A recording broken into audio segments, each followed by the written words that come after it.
ఏం చెప్పేది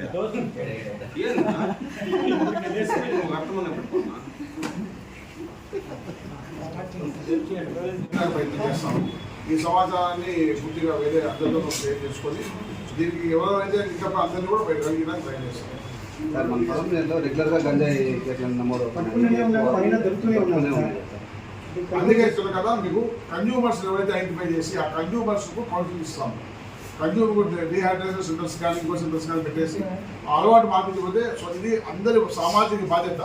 media, press, police, public ఈ గ్రౌండ్ లెవెల్లో ప్రతి ఒక్కరూ దాంట్లో అవేర్నెస్ క్రియేట్ చేయకపోతే పోలీస్ పట్టుకోసి చేయొచ్చు. బట్ కామన్ పబ్లిక్ పిల్లల మీద తల్లిదండ్రులు, స్కూల్లో విద్యార్థులు, హాస్టల్లో పిల్లల మీద వార్డర్స్ ఎవరికి వాళ్ళు కొద్దిగా వేగపాటు సందేహింపై చేసి కరెక్ట్గా సమాచారం పెట్టుకొని కొంచెం కౌన్సిలింగ్ సెంటర్స్ పెట్టుకుంటే డెఫినెట్గా దీన్ని అన్ని గ్రౌండ్లో సక్సెస్ చేయడం జరుగుతుంది. డెఫినెట్గా మేమైతే ఎవరైతే ట్రాన్స్పోర్టర్స్ ఉన్నారో ఎవరైతే అమ్మే వాళ్ళు ఉన్నారో అందరిపైన కూడా సరైన నిఘా పెట్టుకొని వాళ్ళ మీద కంటిన్యూ చర్యలు తీసుకుంటాం.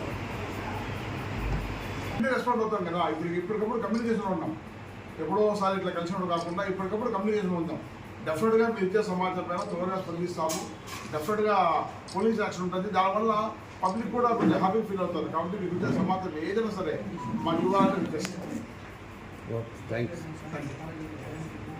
యూ.